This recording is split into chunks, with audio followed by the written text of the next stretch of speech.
12.1 का यह पहला क्वेश्चन है जिसमें दो वृत्त है, उसके अलग अलग त्रिज्याएं दी गई है।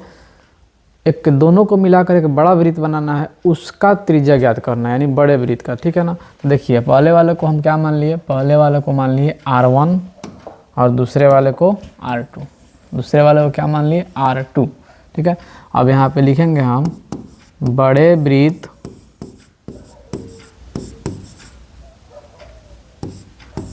की परिधि बराबर दोनों छोटे वृत्तों की परिधि। यानी कहने का मतलब है उस वृत्त की त्रिज्या ज्ञात कीजिए जिसकी परिधि इन दोनों वृत्तों की परिधियों के योग के बराबर है। यानी इसका परिधि बड़ा वृत्त जो निकलेगा और इस दोनों वृत्त के परिधि को जोड़ेंगे, उसका परिधि दोनों का दोनों बराबर है, ठीक है। तब बड़े वृत्त का परिधि हम लोग क्या ले लेते हैं, 2 पाई बड़ा R, ठीक है। 2 पाई होता है परिधि होता है, और इसका क्या करेंगे दोनों छोटे वृत्त का 2 पाई R1 प्लस 2 पाई R2। यहाँ से पाई R कॉमन हो जाएगा, 2 पाई R बराबर पाई R1 के जगह पे क्या रख सकते हैं 19 जोड़ R2 के जगह पे क्या रख सकते हैं 9, ठीक है। अब हम क्या करेंगे 2 पाई से 2 पाई ख़त्म कर देंगे, हम लोग को त्रिज्या ही तो निकालना है, बड़ा वाला त्रिज्या। क्या निकालना है, बड़ा वाला त्रिज्या निकालना है। R बराबर 19 9 28 सेंटीमीटर, ये हम लोग का क्या हो गया आंसर हो गया, ठीक है। अब देखते हैं दूसरा क्वेश्चन। दूसरा क्वेश्चन में कह रहा है दो वृत्तों की त्रिज्याएं दी गई है, उस वृत्त की त्रिज्या ज्ञात कीजिए जिसका क्षेत्रफल इन दोनों वृत्तों के क्षेत्रफलों के योग के बराबर हो। देखिए पहला क्वेश्चन और ये वाला क्वेश्चन सेम टू सेम है। पहले क्वेश्चन में क्या होता, परिधि बराबर हो रहा था, ठीक है ना।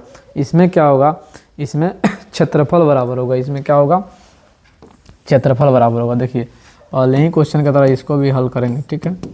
अब देखिए क्या होगा, R1 R2, इसको R1 मान लेंगे 8 सेंटीमीटर, इसको R2 मान लेंगे 6 सेंटीमीटर, ठीक है। अब क्या करेंगे, बड़े वृत्त का क्षेत्रफल, उसमें क्या था परिधि था, तो बड़े वृत्त की परिधि, इसमें बड़े वृत्त का क्षेत्रफल कर रहा है, तो बड़े वृत्त का क्षेत्रफल बराबर दोनों छोटे वृत्तों की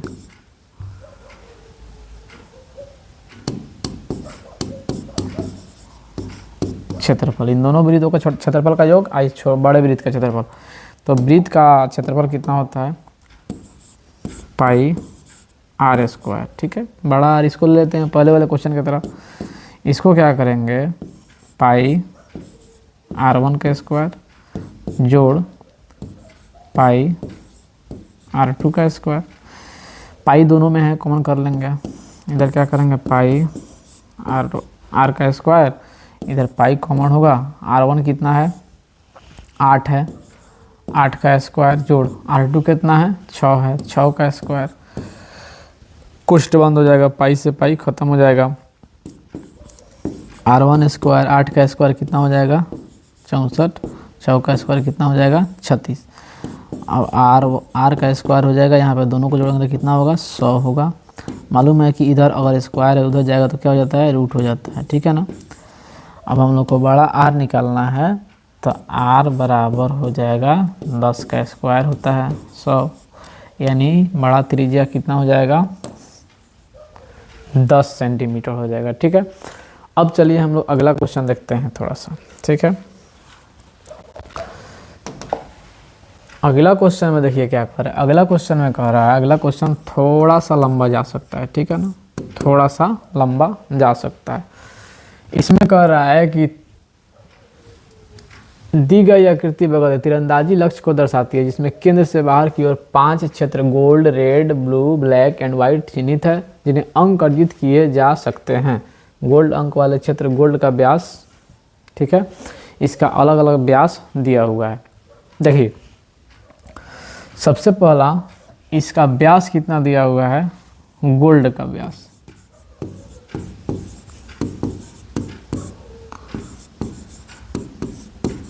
गोल्ड का व्यास कितना दिया हुआ है, गोल्ड का व्यास यहाँ पे दिया हुआ है 21 सेंटीमीटर, ठीक है, कितना दिया हुआ है 21 सेंटीमीटर दिया हुआ है।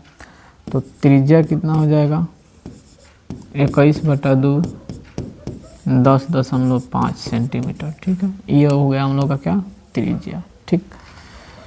अब हम क्या करेंगे, गोल्ड का क्षेत्रफल कह रहा है इन 5 क्षेत्रों में प्रत्येक का क्षेत्रफल ज्ञात करना है, यानी इसका क्षेत्रफल, फिर इस रेड वाले पट्टी का क्षेत्रफल, इसका क्षेत्रफल, इसमें ब्लय यानी बैरिंग वाला रूल लगेगा, ठीक है ना, बैरिंग का क्षेत्रफल निकला जाता है ना, ब्लय का क्षेत्रफल, वही वाला रूल फॉलो होगा यहाँ पे।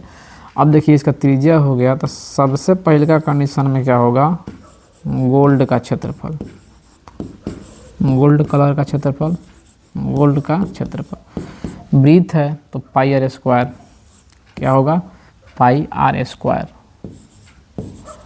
तो पाई आर स्क्वायर का फार्मूला लगेगा यहाँ पे 22/7 गुना 10.5 गुना 10.5 स्क्वायर है आर का, ठीक है।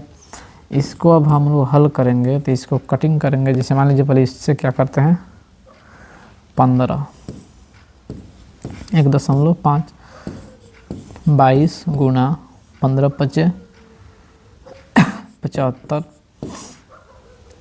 15 × 15, ठीक। अब इसको हम लोग गुना करते हैं यहाँ पे 22 × 5 = 110,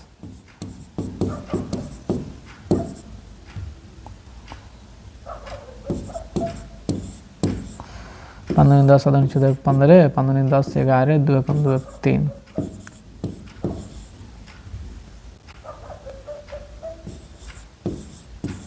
0 5 6 4 3 दशमलव 2 स्थान के बाद बैठेगा, दशमलव यहाँ आएगा, यानी 346.5 सेंटीमीटर स्क्वायर। एक पहले वाला का क्षेत्रफल हो गया, ठीक है ना, किसका क्षेत्रफल हो गया, पहले वाले का क्षेत्रफल हो गया। अब हम लोग क्या करेंगे,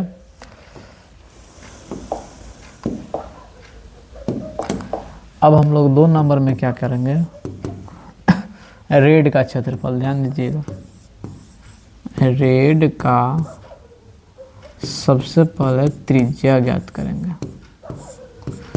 कह रहा है यहाँ पे 21 सेंटीमीटर व्यास है, अब प्रत्येक पट्टी, जो जितना भी पट्टी है ना, सब पट्टी का जो चौड़ाई है समान है 10.5।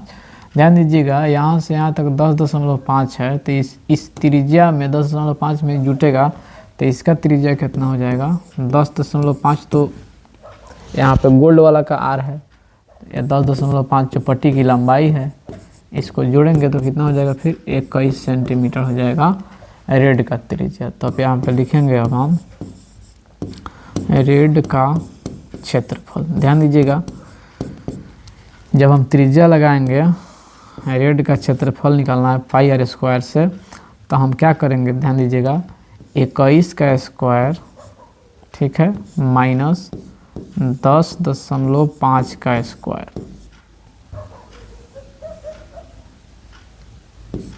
10.5 का स्क्वायर क्यों कर रहे हैं, क्योंकि ध्यान दीजिएगा हम इतना का स्क्वायर निकालेंगे, उसमें से क्या बोलते हैं इसको, गोल्ड वाला का क्षेत्रफल यानी स्क्वायर घटाएंगे, तभी तो इसका पट्टी का केवल रेड वाले का निकलेगा।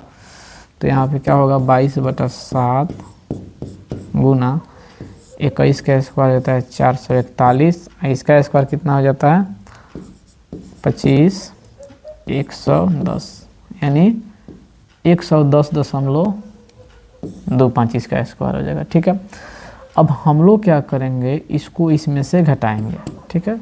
अब इसमें से घटाएंगे इसको, तो 22/7 गुना कितना होगा, घटेगा तो हो जाएगा आपका 100, 400, 331, इसे देखिए 441.00 और 110.25, कितना हो जाएगा 75, ये हो जाएगा 0 और ये क्या हो जाएगा 3, ये हो जाएगा 3, 330.75। अब हम लोग इसको क्या करेंगे, कट करेंगे। कितना से कटेगा, 7 चौका 28, 7 पचे 35, 7 चौका 28, 50, 7 सत्ते 49, 1 17, 7 दूनी 14, 7 पचे 35, 2 स्थान है तो 47.25, ठीक है। अब हम इसको 47.25 में गुणा करेंगे 22 से, तो कितना होगा, 5 दूनी 10, 2 दूनी 4, 1 5, 7 दूनी 14, 4 दूनी 8, 1 9, 0 5 4 9, 0 5 9, 9 4 13, 10 दशमलव कितना स्थान है, 1039.5 सेंटीमीटर स्क्वायर हो गया किसका, रेड वाले भाग का क्षेत्रफल। 2 हम लोगों ने निकाल लिया, ध्यान दीजिएगा 2 हम लोगों ने निकाल लिया। अब तीसरा का क्षेत्रफल निकालेंगे, कहने का मतलब अब ब्लू वाला का क्षेत्रफल। ध्यान दीजिए, इसको आप लोगों को HW में हम कर रहे हैं कि आप लोग इसको हल करके कमेंट में आंसर इसका प्रत्येक का, यानी ब्लू वाला का आंसर, उसके बाद ब्लैक वाला का आंसर, उसके बाद वाइट वाला का आंसर, आप लोग इसको कमेंट में डालिए। इसका आंसर निकाल कर सेम वैसा ही बनेगा। कैसे बनेगा, जैसे मान लीजिए थोड़ा सा यहाँ पे बता दिया जा रहा है। देखिए, अगर हम लोग को ब्लैक निकालना है ना, तो ब्लैक का त्रिज्या अभी क्या निकला है, हम लोग का रेड निकला है, हम लोग को ब्लू निकलना है। तो ब्लू का त्रिज्या यानी यहाँ से लेकर यहाँ तक का त्रिज्या क्या होगा, यहाँ तक, ये हो जाएगा 10.5, 10.5, 21 हो जाएगा। 21 में फिर 10.5, सबका चौड़ाई 10.5 है, तो कितना हो जाएगा 31.5 हो जाएगा। कितना हो जाएगा 31.5। ध्यान दीजिएगा, तो अगर मान लीजिए हम कितना निकलना है, ब्लैक का निकलना है, ऐसे बता दिया जा रहा है, ब्लैक का क्षेत्रफल निकालना है, तो इसका पहले त्रिज्या लिखिएगा, उसके बाद क्या कीजिएगा पाई r²। ब्लैक तक का कितना है 31.5, इसका स्क्वायर माइनस यहाँ से यहाँ तक कितना है, रेड तक 21, इसका घटाना पड़ेगा, तब तो केवल ब्लू पट्टी का निकलेगा 21 का स्क्वायर। अब इसको क्या कीजिएगा आप लोग, a² माइनस b² वाला फॉर्मूला लगा सकते हैं, कोई दिक्कत नहीं है, बन सकता है। लेकिन ऐसे इसका स्क्वायर निकाल कर भी घटा सकते हैं, ठीक है, ऐसे भी आंसर आ सकता है।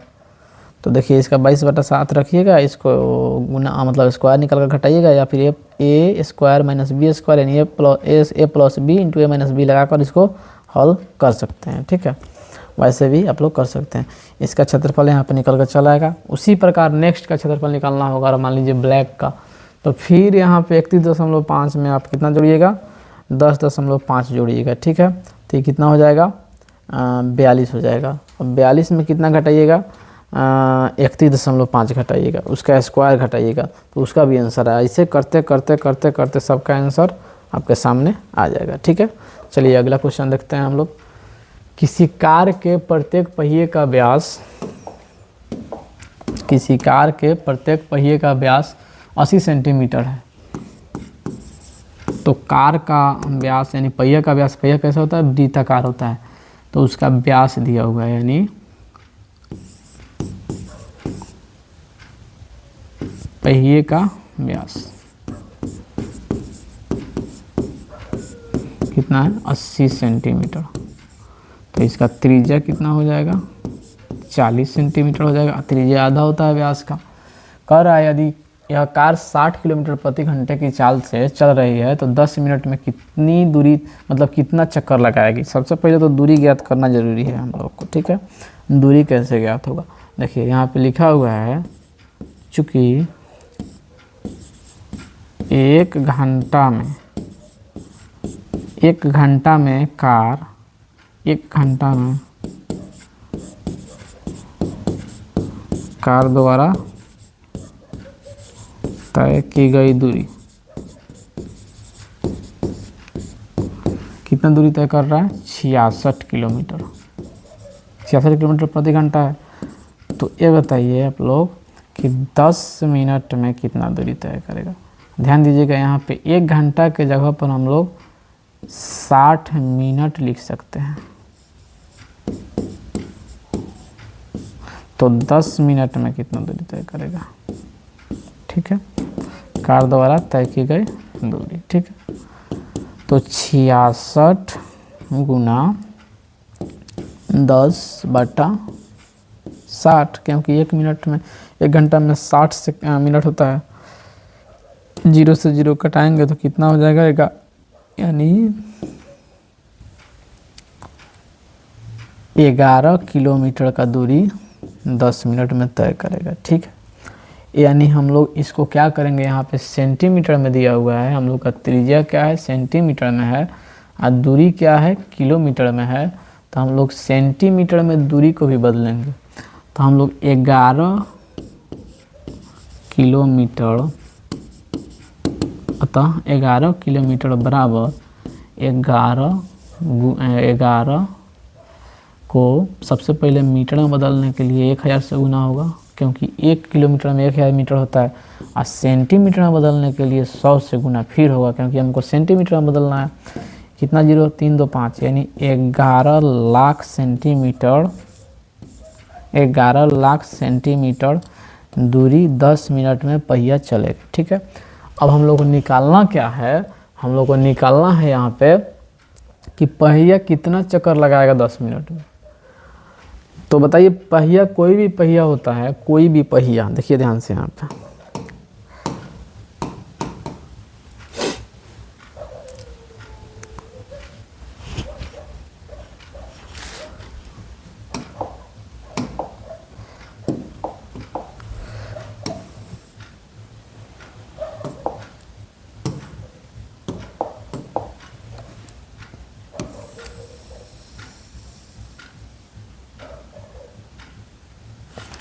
कोई भी पहिया जो होता है ना, अपना एक चक्कर, मान लीजिए ये वृत्त है, पहिया ऐसा ही होगा। अगर इस चक्के को, टायर को हम पूरा काट के सीधा करते हैं अगर, तो मान लीजिए कि इतना लंबा होता है। यानी कहने का मतलब है, ये चक्का एक चक्कर अपना जितना दूरी तय करेगा, इतना इस पहिए का पूरे लंबाई, यानी पहिए का परिधि को तय करेगा। किसको तय करेगा, क्या है, यहाँ से क्या है, इसको हम लोग क्या कहते हैं, परिधि। अपने परिधि को एक बार, जितना परिधि का लंबाई है ना, उतना तय करेगा इसको यहाँ से यहाँ तक, तो उसको हम कहेंगे एक चक्कर लगा लिया, ठीक है। तो इतना में, यानी कुल दूरी में अगर हम परिधि से भाग देते हैं तो हम लोग का चक्करों की संख्या निकल के सामने आ जाएगा, ठीक है। कितना चक्कर लगाया है ये हम लोग को सामने आ जाएगा, ठीक है। देखिए अब हम लोग क्या करेंगे, चक्रों की संख्या, चक्रों की संख्या बराबर चली गई दूरी बटा उस पहिए की परिधि। और बताइए, पहिए ने 10 मिनट में कितना दूरी तय किया है, 11 लाख किलोमीटर। परिधि कितना होगा, परिधि होगा 22/7, यानी पाई 2πr। त्रिज्या कितना है, 40 है, ठीक है। अब हम लोग क्या करते हैं, कटाने का काम करते हैं, ठीक है। इसको हम क्या कर सकते हैं, एक स्टेप बढ़ाकर 11 लाख बटा 22 दूनी 44/7 गुना 40, ठीक। इस 0 से 0 को काट सकते हैं, ठीक है। अब हम लोग क्या कर सकते हैं, इसको पलट सकते हैं, ठीक है। अब देखिए, जो ऊपर है वो नीचे आ जाए, नीचे रह जाएगा, नीचे वाला क्या हो जाएगा, ऊपर चला जाएगा। अब 11 लाख नहीं है, 11,000 है, ठीक है। 1,10,000 है। इसको हम क्या करेंगे, नीचे 44 गुना 4 और ऊपर चल जाएगा 7।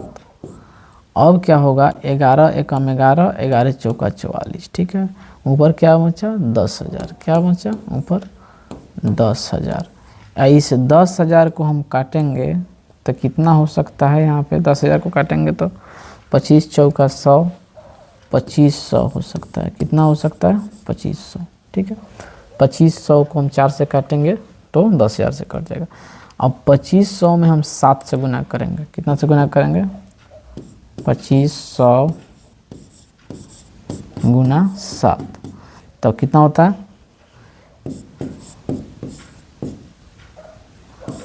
1750 चक्कर वो लगाएगा 10 मिनट में। जो पहिया है 1750 चक्कर पूरा कर लेगा, ठीक है ना। तो ध्यान दीजिएगा, इस प्रकार के जितने भी क्वेश्चन है एकदम सिंपल वे में पहले कितना दूरी तय कर रहा है, यानी पहिया कितना चल रहा है उसको सबसे पहले देखना जरूरी है। पहिया कितना चलता है यानी अपना परिधि, पहिया एक चक्कर पूरा अपने परिधि को जितना चलता है वो पहिया उतना दूरी तय करता है एक चक्कर में, यानी परिधि को तय करता है पहिया, ठीक है ना। तो परिधि अभी समझाए हैं, यानी परिधि निकालकर जितना दूरी तय किया है अगर हम परिधि से भाग दे देते हैं तो उस कितना चक्कर लगाया है वो चीज़ हमको निकल जाएगा, जितना चक्कर लगाया है वो निकल जाएगा, ठीक है। चलिए अगला क्वेश्चन देखते हैं। अगला क्वेश्चन है इसमें का लास्ट क्वेश्चन है 12.1 का लास्ट क्वेश्चन है, ठीक है। 12.2 अगले वीडियो में हम लोग देखेंगे। देखिए इसमें क्या कह रहे हैं,